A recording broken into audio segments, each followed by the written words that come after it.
Donc vous comprenez bien la définition que je donne de l'éthique. L'éthique, c'est véritablement choisir librement de s'investir pour une de nos valeurs déjà existantes. C'est la première application sur smartphone et tablette qui concerne les valeurs humaines. Il ne s'agit pas de qualifier un individu en disant tu es ceci ou tu es cela. Il s'agit de voir ce qui est important pour nous, ce qui détermine nos comportements, nos actions.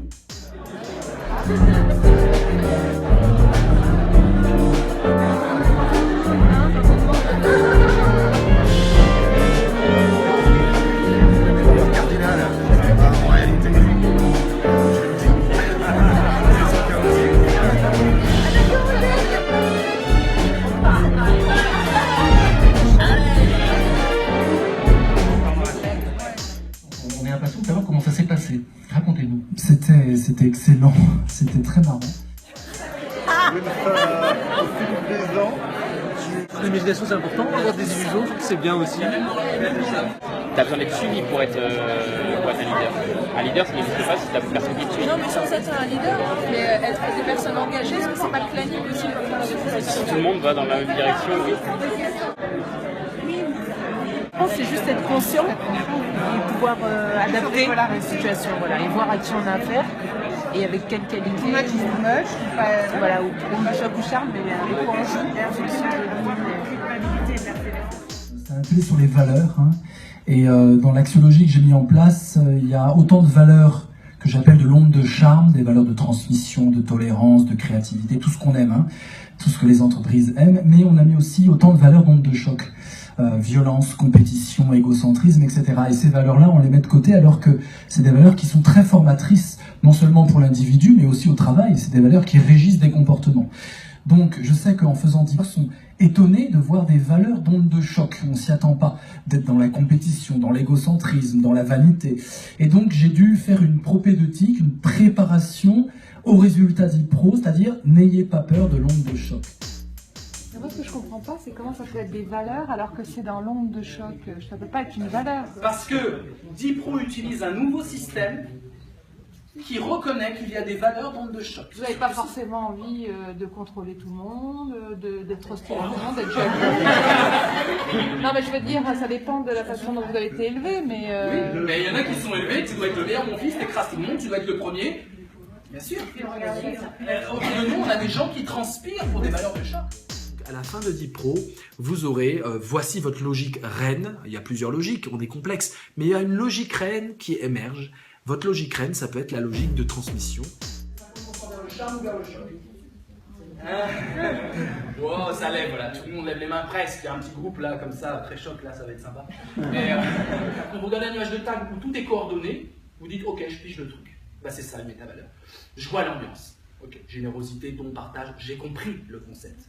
Mais le concept n'a pas un mot. C'est une question peut-être un peu bête. Qui a construit ce référentiel de métavaleur? C'est moi. Choc ou charme? Très dur. Vous aurez vos 9 valeurs centrales, vos top 9, votre top 9, 3 valeurs pour vous-même, les valeurs que vous appliquez dans votre sphère psychologique, 3 valeurs que vous appliquez avec vos amis ou vos collègues, les gens que vous fréquentez et que vous appréciez, et 3 valeurs que vous appliquez dans la sphère sociale, notamment au travail. Voilà, 3 valeurs dans votre tête, 3 valeurs relationnelles, amicales et 3 valeurs au travail. Et vous aurez votre top 3 à chaque fois des valeurs. Sur les 48 métavaleurs, vous aurez donc 9 métavaleurs qui sont les vôtres. Choc et charme seront en 2 couleurs différentes. Voilà le système. J'ai mis 5 ans pour le créer. C'est pas des blagues, c'est pas une formule. C'est 5 ans de polissage, de travail pour arriver à cette pureté absolue. Ouais! I did it. Alors, ces 5 ans de travail, c'est sur le terrain. Hein, c'est pas seul chez moi avec mes ordinateurs et mes chiffres et mes datas.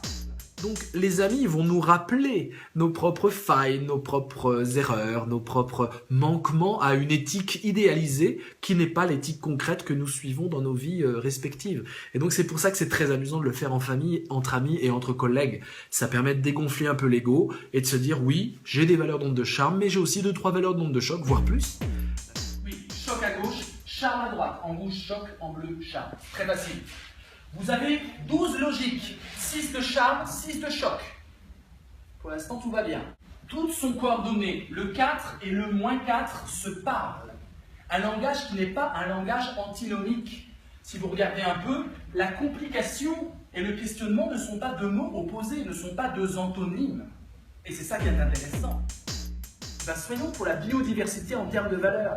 Plus dans une équipe j'ai de valeurs différentes, plus j'ai de richesses et de possibilités d'utiliser toutes les pièces du jeu d'échecs pour mener ma partie.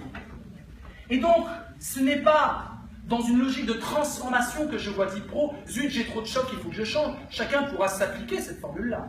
Mais c'est dans une logique de faire avec. C'est la révolution du faire avec. Et dans faire avec, il y a deux sens.